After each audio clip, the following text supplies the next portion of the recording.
Hello. Today we'll be speaking about the second part of impacts of leisure experiences.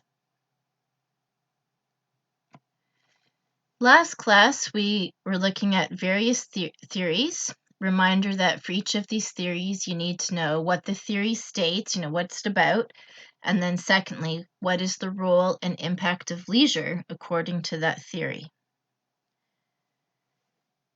And we ended with last time with enhancing mood and happiness. So now we'll move on to self-preservation and continuity theory. This theory is stating that leisure is a place where a sense of self is maintained regardless of difficulties or losses in other aspects of life.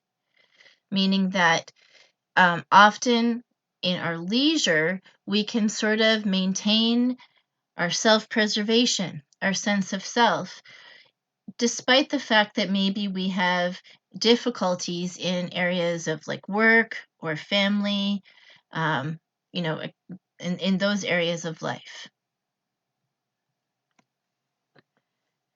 So obviously, life is full of changes and losses. You might lose a job, move to a new location. And being able to participate in your favored leisure activities can really preserve your sense of self and your personal identity. It gives you emotional stability, really. So there are really these changes and losses can also be experienced in leisure, as we know. But if you have a large leisure repertoire, a lot of different activities that you have skills or interests or knowledge about, then you might, if you do have loss in your leisure, you're more able to substitute these activities. And this can also then be important for emotional stability. So there are several theories on the role of leisure in life continuity theory, and activity theory.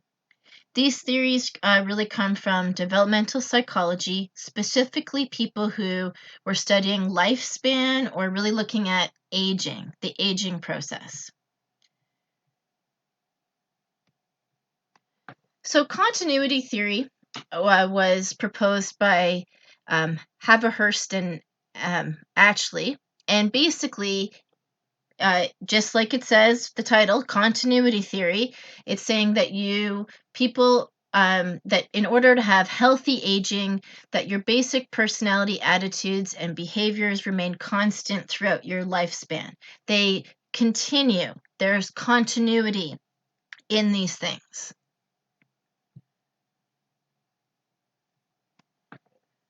So the theory is saying, continuity theory is suggesting that people are more likely to age successfully, to have healthy or successful aging, if they maintain their preferred roles and methods of adapting to life's changes. So maintaining your favorite activities and associated companionship. So also like social engagement as well. And the theory is saying that people will have greater life satisfaction if they have consistent behaviors and experiences throughout their lifetime. So if it's consistent and it continues. Now, the activities don't have to be exactly the same to provide a sense of continuity. You could substitute activities, for older ones. It's really about maintaining inner continuity. So that means like external activities can be changed, but the underlying meaning is preserved. And an example would be when I was growing up, was very involved in music lessons and playing music and such. And when I hurt my shoulder and started developing chronic pain and fibromyalgia, I couldn't play the flute anymore because it hurt my arm. But I then went and tested different instruments, and I found that I could play the guitar. So that had inner continuity because although I did change my activity from flute to guitar, it still had the underlying needs and motivations and satisfactions. It was just really about from the music, not necessarily the specific instrument.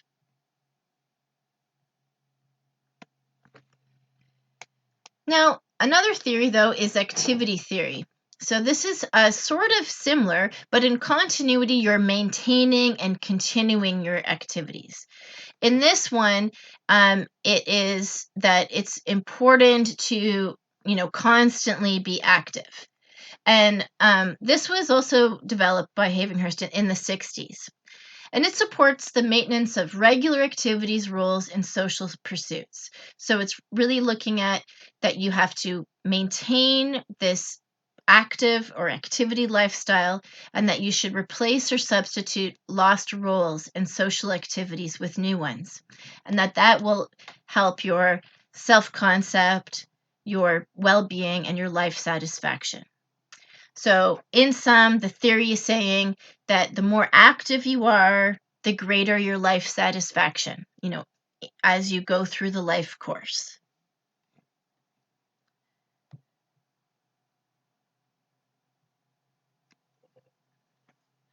So, in this theory, then, people who achieve optimal age are those who stay active.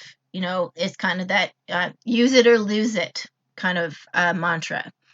So, and in this one, this theory is very focused on roles. So it's looking at as roles change, the individual should find other activities to substitute for these roles.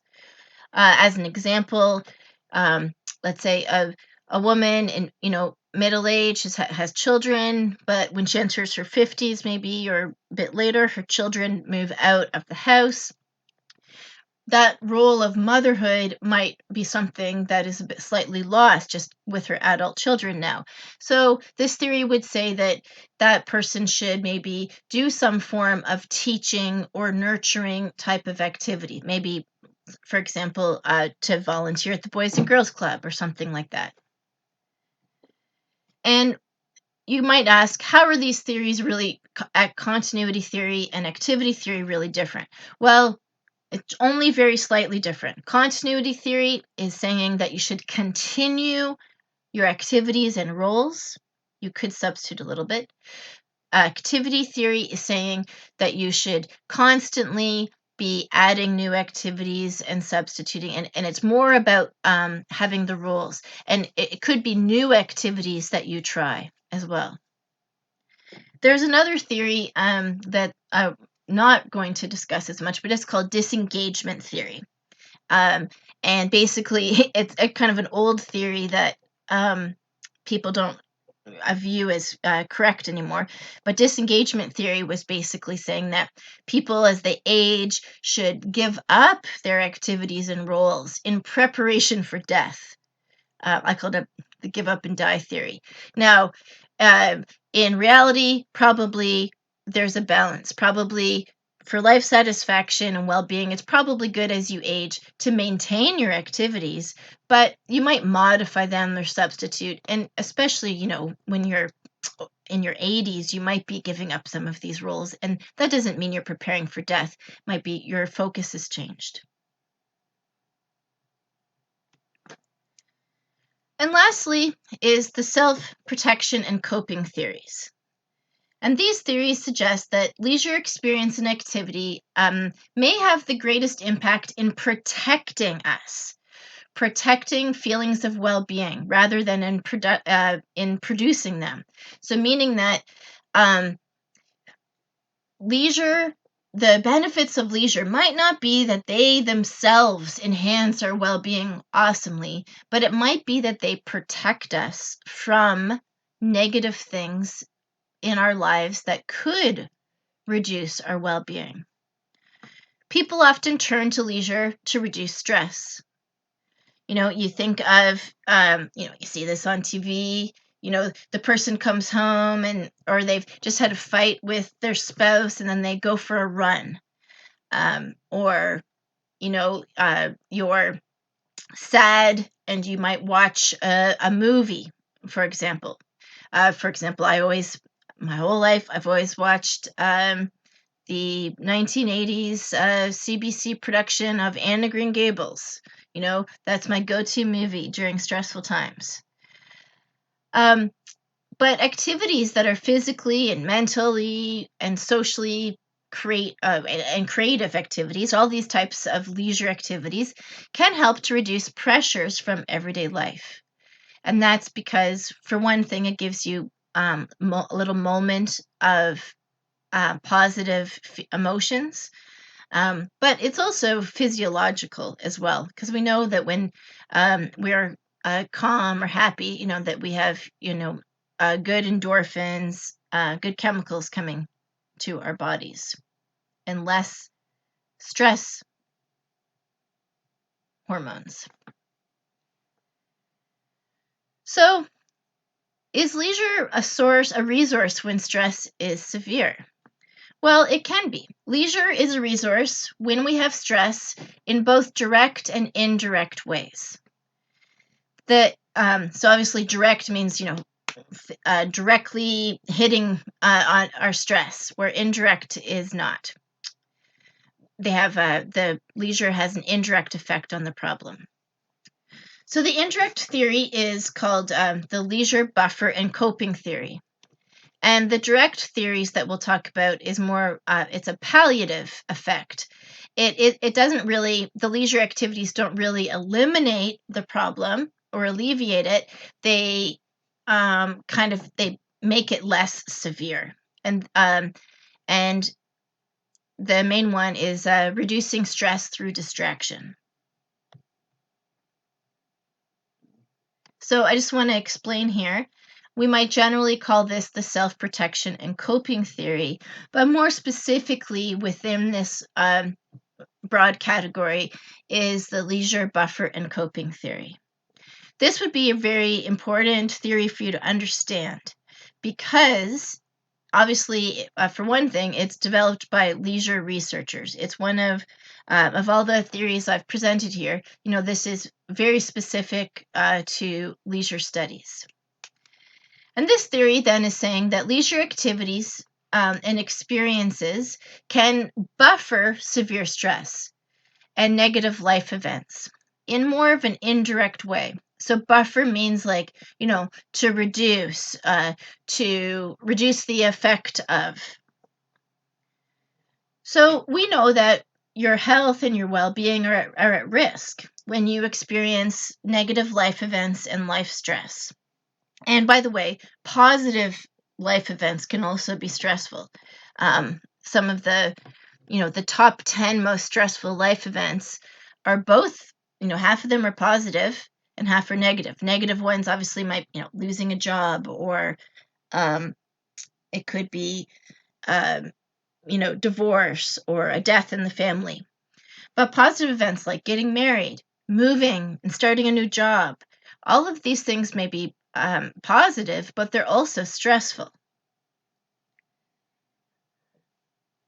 And life stress, really, it could have, everyone's different, but it's really how serious or traumatic people perceive these events. One event could be viewed totally differently than another individual. And obviously, we have to consider, people's life experiences. For example, my grandfather, who's 99, is not particularly stressed about COVID. Obviously, he's near the end of his life, but, he's also, he lived a life when there was lots of quarantines from, scarlet fever and measles and all these different things. It wasn't uncommon that there would be a sign on someone's house that says, quarantine, do not enter. So his view of COVID may be very different from, for example, mine or yours, where we have not experienced, a pandemic. So this model here really explains what the theory says. That leisure indirectly influences health and well-being through the ability to facilitate coping behavior in response to stressful life events and transitions. So you can see here at the top, we have negative life events.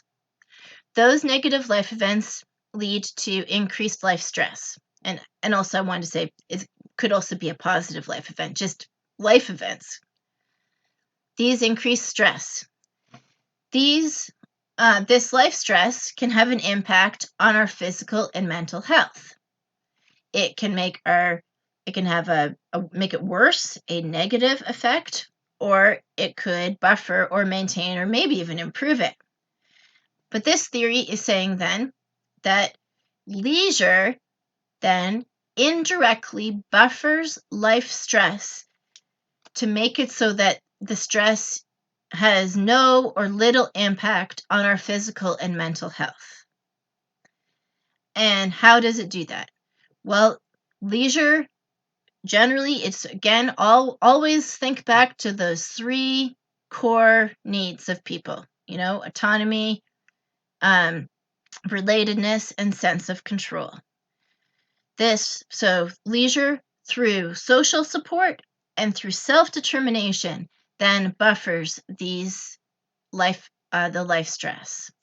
So that would also suggest, according to this theory, that it could be that leisure activities that are social in nature might be better for reducing stress, for buffering stress, and also activities that we can be more self-determined in. So obviously activities that give us a sense of control, things that we are skilled at, things that we have been working towards for a long time. And obviously, I don't know if you've experienced this, but when I'm stressed, if I can do an activity that I'm more likely to get into flow in, I find that reduces my stress levels a lot more than, for example, if I just watch TV.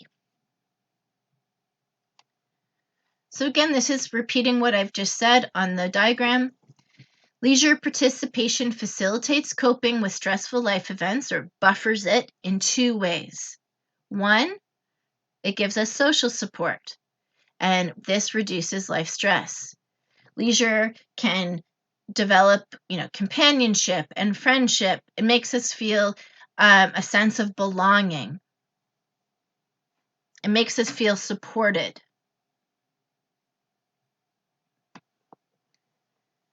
And secondly, leisure participation can buffer stressful life events through self-determination. That's like enduring beliefs that contribute to people's capacity and health, like long-lasting. It basically, like, if we can feel self-determination in our leisure, being in control of one's life, it makes you feel that you may have control in other areas of your life as well. You're like, oh, well, at least this, activity went well, or oh, at least our team's practice went really well. Like, at least this part of my life is a-okay.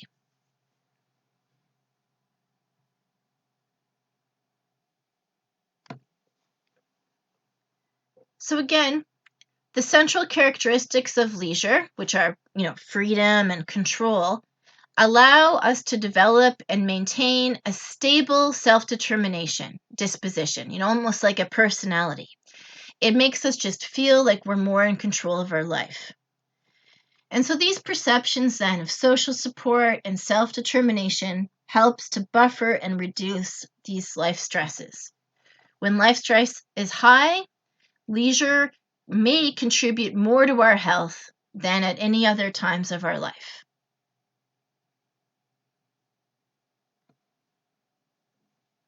So that was the leisure buffer, leisure, the leisure buffer coping theory. Now, this next one is also part of self-protection and coping, but is about distraction, reducing stress through distraction. And it's more of a direct effect. So it has a palliative effect of leisure. So meaning that it hopefully has, actually can reduce stress immediately or whatever's going on. And this is simply like preoccupying activities can keep one's mind diverted from distressing thoughts that may be triggered by stressful life events. It gives us a temporary escape from stress. And we can maybe like our thoughts and our behaviors, well, they're not really addressing the problem itself, but it diverts our mental and cognitive energy. It diverts our time. And, you may see, you may have family members. For example, I know some family members, I always know when they're feeling a bit stressed or something's going on because they do zillions of projects, all these projects, or the house is really clean. Um, and, a lot of people keep busy. It's same with, I've seen that with grief. Some people, um, they they collapse physically and mentally during grief, where other people, it's more like they can't let themselves feel, so they want to keep busy, and they do. But again, it's using leisure as a distraction. So here you can see in this diagram, it's slightly different. It's about providing a temporary escape. So we have our negative life events, which cause life stress. And and then we have to go into some type of coping behavior. And it could be positive, or we could also feel like very overwhelmed. And obviously, if we allow our life stress to make us feel overwhelmed and we have poor coping behaviors, then that's going to affect our physical and mental health. This theory, though, is suggesting that leisure provides a diversion, a temporary escape from these types of stresses. And it may not directly impact it, but it is palliative.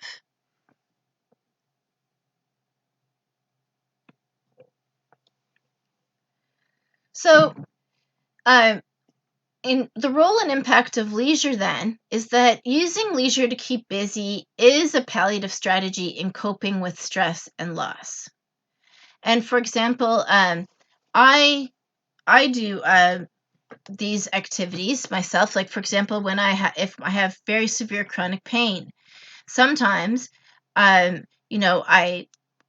watch TV or do a craft, or even, I maybe like go out for coffee or something like that. And that's because like keeping myself busy makes it so that I don't notice my pain as much. So that's a type of strategy. Now, a lot of research actually would say that that is a negative coping strategy for pain. I disagree with that. I mean, I think distracting yourself is probably a good coping strategy. Now, you still have to do as much as you can to actually address the problem, I guess, as well. But these diversionary activities do have sometimes value of substituting positive feelings for negative ones. And it really depends what you're doing. Like watching television, obviously, is distracting. But it would be better if you did, for example, exercise. But these activities can give you breathers, like going out for a coffee with a friend or going for a hike. It allows us to psychologically regroup so that we are better able to deal with our problems. And as an example, a study done by Aaron Sharp and Roger Mantle in 1996, they looked at widowers. They had widowed older women compared to married women and looking at their leisure. And those who were widowed were more active in their leisure. The people who were more active in their leisure, who were widows, they had, in their leisure, they experienced less guilt and sadness, and they had a lot more happiness in their daily lives. And that's because most of these people were recently widowed, and they were really using leisure to keep busy, to distract themselves, while the married women use leisure as a form more of personal growth. So obviously don't, as I emphasized, make sure you understand these self-protection and coping theories, and specifically the leisure buffer and coping theory, because it is developed, by Eisenhower and Coleman, It is specific to the social psychology of leisure field. So for the exam, make sure you're able to understand and identify the following theories in terms of what the theory states, and the role and impact. So most of these is multiple choice. There'll be like a scenario, and you have to maybe state which of the theories best describes the role of leisure in that scenario. Make sure you can discuss some of these theories, and I've already emphasized, this would be like a short answer question. I've already emphasized that it would be important to know the leisure, buffer, and coping theory. And a few terms to understand. Right, and that's it then for the impacts on leisure. Next unit, we'll be talking about optimizing leisure experiences, speaking about constraint theory and leisure affordances.